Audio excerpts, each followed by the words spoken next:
Friends, this is you are in electrical lab and our aim is to familiarize all the components of electrical systems and components such as DC generator, voltage regulator, alternator, actuator, induction motors and so on and so forth. There are several components which are needless to mention all. Then second objective of our lab is operating principle in functioning of the various aircraft electrical components. Our third objective is practical procedure and experiment carried out often in the electrical lab related to verification of electrical fundamentals. Our fourth objective is skill development of all our course batchmates, which is mandatory for satisfactory working on the aircraft systems by B1 and B2 aircraft technicians of aircraft maintenance engineers. Electronic wirings and installation systems such as soldering wire, stripping, crimping, making of simple electrical circuits. These are the basic practices which are carried out to enhance the knowledge of our technicians. Our fifth objective is operation of electrical test bench, landing and taxiing lights, navigation and strobe lights and several lights. And sixth and a final objective of our electrical lab is learning of correct technical practices, using of PPE, specification and task in hand.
ये landing light और taxi light का एक mock-up है। ये mock-up के अंदर में हम लोग लैंडिंग लाइट और टैक्सिंग लाइट को ऑपरेट करके दिखाते हैं, जो कि एयरक्राफ्ट में फिटेड होता है। तो एयरक्राफ्ट में जब एयरक्राफ्ट लैंड कर रहा होता है तब उसका एंगल डिफरेंट रहता है, और जब वो टैक्सिंग कर रहा होता है तब वो एयरक्राफ्ट के पैरेलल में लाइट होती है। तो वही सेम मॉकअप में हम एक जो ट्रेनीज को दिखाते हैं कि किस तरह से इसकी दो पोजीशन में ऑपरेट करते हैं। तो हमारे पास में एक multi function power supply unit है। ये multi function power supply unit जो है, इसमें एक इन्वर्टर है जो कि डीसी पावर सप्लाई को लेके और उसको इन्वर्ट करता है 115 वोल्ट 400 साइकिल एसी कन्वर्ट करता है। और यहाँ पर हम लोग एक एक्चुएटर का भी मॉकअप है, जो एक्चुएटर हम लोग ऑपरेट करने वाले हैं, और लैंडिंग लाइट हम लोग ऑपरेट करने वाले हैं। अभी आप ऑपरेशन को देख सकते हैं। किशन सर ऑपरेट करके दिखाएंगे कि किस तरह से उसको ऑपरेशन होता है। पहले ऑन करेंगे, ये देखिए आप, ये दो पोजीशन में, अभी ये टैक्सिंग पोजीशन में आ रहा है, पहले वो लैंडिंग पोजीशन में था ऐसे ये, और रिट्रैक्टेड पोजीशन में, जब एयरक्राफ्ट एयरबॉर्न होता है तब वो रिट्रैक्टेड पोजीशन में रहता है।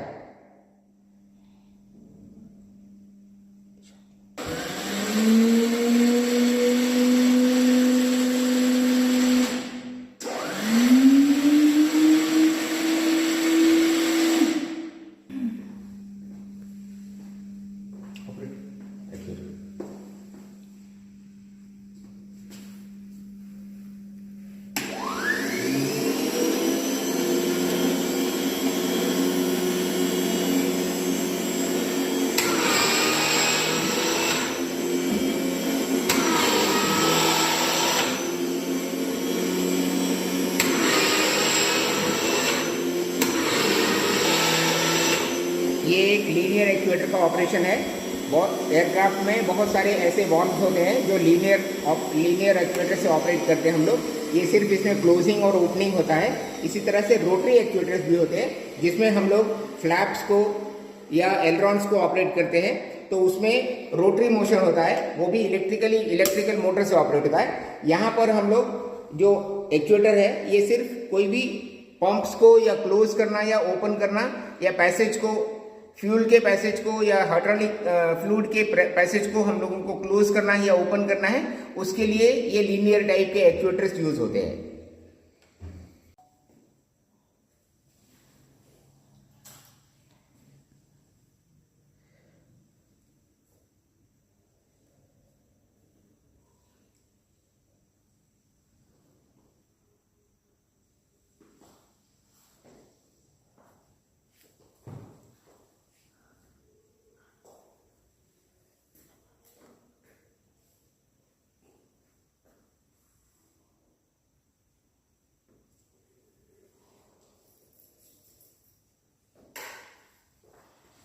ये रनवे लाइट्स, नेविगेशन लाइट और एंटी कोलिजन लाइट का एक मॉकअप है, जिसमें हम लोग अभी ऑन करके देखेंगे। और ये एयरक्राफ्ट के साथ में वेदर रेडार, रेडियो अल्टीमीटर और डिस्टेंस मेजरिंग इक्विपमेंट डीएमई भी इसके साथ में इंस्टॉल है। उसकी ऑपरेशंस को हम लोग एक एक करके ऑन करेंगे और देखेंगे। पहले रनवे लाइट ऑन कर रहे हैं। ये रनवे लाइट है, जब पायलट एयरबॉर्न होता है तब उसको रनवे पर कितना डिस्टेंस उसने कवर कर लिया है, उसके हिसाब से उसको ब्रेक अप्लाई करने की जरूरत पड़ती है। तो अलग अलग कलर के, यहाँ पर हम लोगों ने सेम कलर यूज किया है, लेकिन यहाँ पर अलग अलग कलर के लाइट्स होते हैं। और लास्ट के 1/3 रनवे में सिर्फ रेड लाइट होता है, और फर्स्ट में ग्रीन लाइट होता है, उसके बाद में अम्बर लाइट होता है। इस तरह से रनवे लाइट्स के अलग अलग कलर होते हैं, तो पायलट को पता चलता है कि वो उसने कितनी डिस्टेंस रनवे की कवर कर ली है और कहां पर उसको ब्रेक लगाना है। नेविगेशन लाइट, ये नेविगेशन लाइट जो है वो लेफ्ट साइड जो होता है हमारा, वो पायलट का लेफ्ट साइड, उसको हम पोर्ट साइड बोलते हैं। और पायलट का जो राइट साइड होता है उसको हम स्टारबोर्ड साइड बोलते हैं। और जो पोर्ट साइड होता है वो हमेशा रेड लाइट से इंडिकेटेड होता है, और स्टारबोर्ड साइड जो है वो ग्रीन लाइट के साथ में इंडिकेटेड होता है।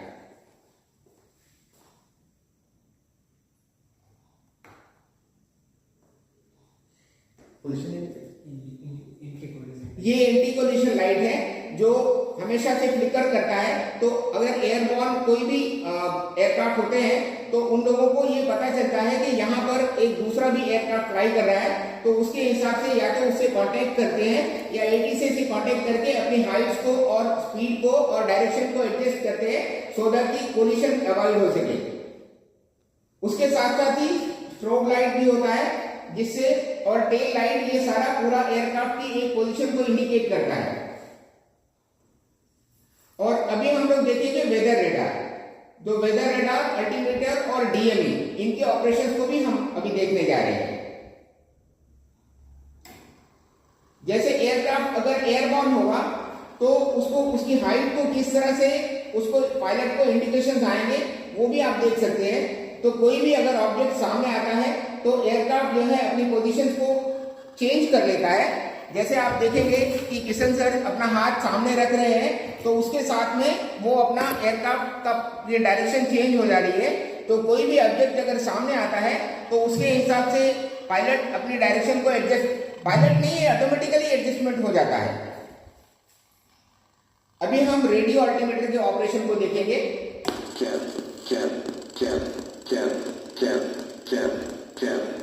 अभी आप देखेंगे कि हाइट को जैसे जैसे हम बढ़ाएंगे तो पायलट को ऑडियो इंडिकेशन भी मिलता है कि कितनी हाइट पर एयरक्राफ्ट है।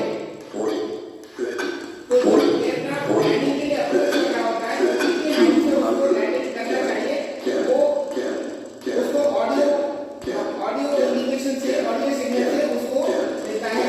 अभी आप देखिए हाइट लूज कर रहा है एयरक्राफ्ट और उसके बाद ये जब रनवे पर टच डाउन कर रहा है 100, 200, 400, 1000. जैसे जैसे हाइट को लूज करता है या हाइट को गेन करता है, वैसे वैसे उसको ऑडियो मैसेज मिलता है पायलट को, उसके हिसाब से अपनी हाइट को एडजस्ट करते हैं with confidence with the ATC.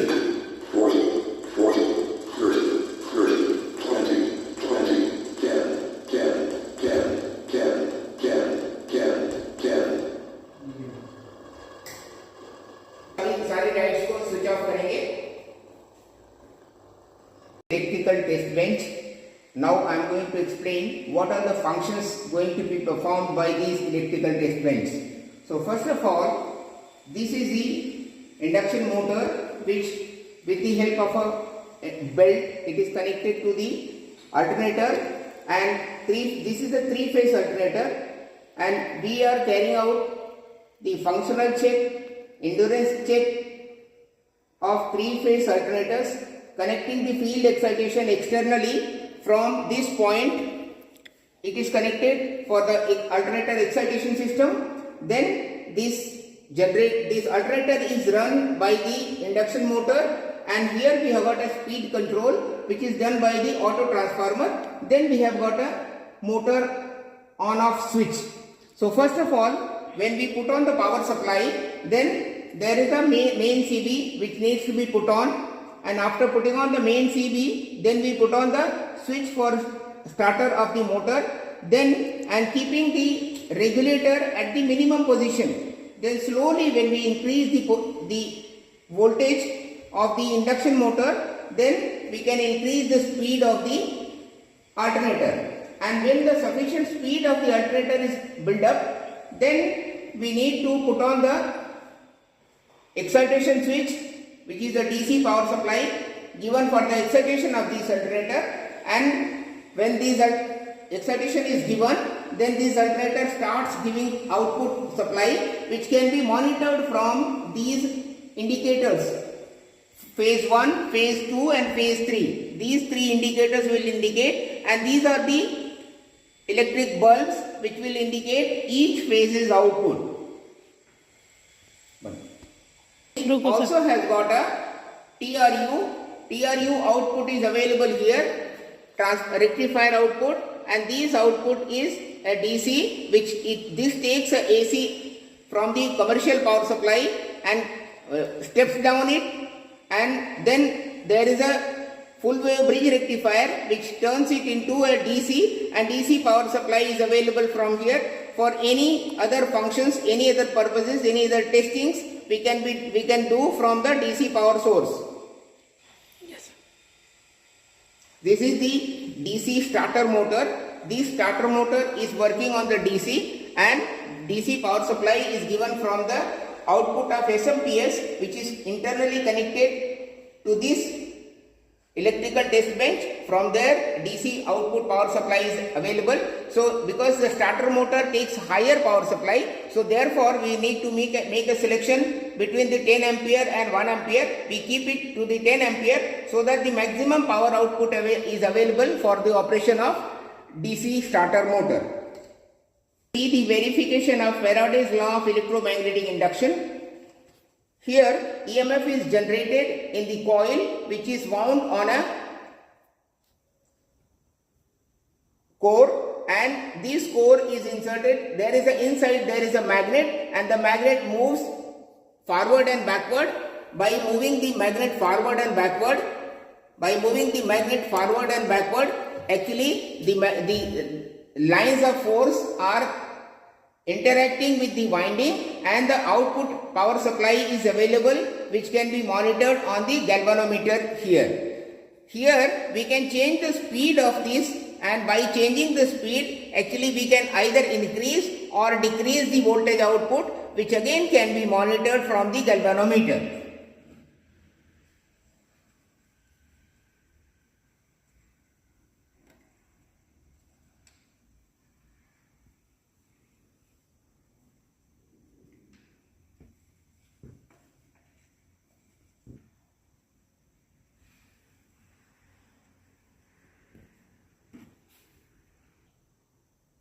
This particular set is designed for constructing the electromagnet, and here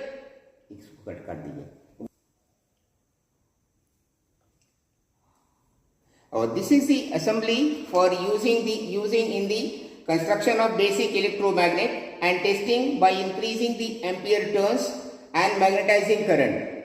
So from here we can take the power supply of varying voltage electromagnet testing. You can just see, then putting on the switch we can get the power supply here, and to the different tappings we can connect the power supply to this electromagnet, and when there are more number of turns being included, then this becomes more magnetized. When this becomes more magnetized, then the force of attraction also increases, and thereby we can experience the weight is reduced. When the more magnetism force is there, then the weight will be more reduced. When the less magnetic force is there, then the weight will be less reduced. So therefore we can establish that when there is a more magnetizing force, there is a more reduction, and when there is a less magnetizing force, there is a less reduction. So we can also conclude that when there are more windings included, then the magnetizing force increases and pull increases. When less windings are included, then magnetizing force decreases and pull also decreases.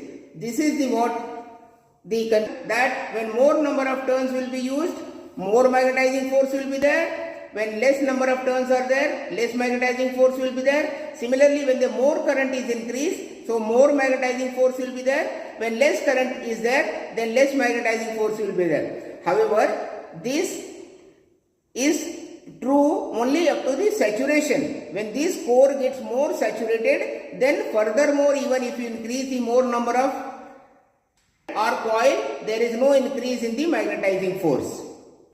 Auto transformer, or we call it a variac. This variac gives us a different voltages like 6 volt AC, 9 volt AC, 12 volt AC and 18 volt AC. These particular voltages are used for testing the induction motor. So when these induction motor, after servicing, when we provide the power supply, so induction motors will be running and we can see the function. So actually this particular testing is required whenever we are dismantling the induction motor. Then after carrying out the servicing, when we assemble it, then we need to check their functions.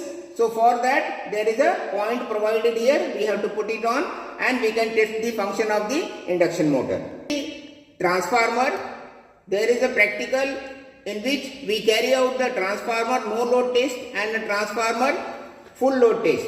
So this transformer full load test and no load test, power supply is taken from these 2 points, and these 2 points, depending upon the voltage requirement, we can give the input to these transformers and we can take the output and measure these output. So we can know how much this is the power monitor display, which indicates that how much of the power loss is occurring. The power loss without load is known as the charging current loss or a hysteresis loss or a iron loss, and when it is tested on the full load, then the losses will include the iron loss as well as the copper loss.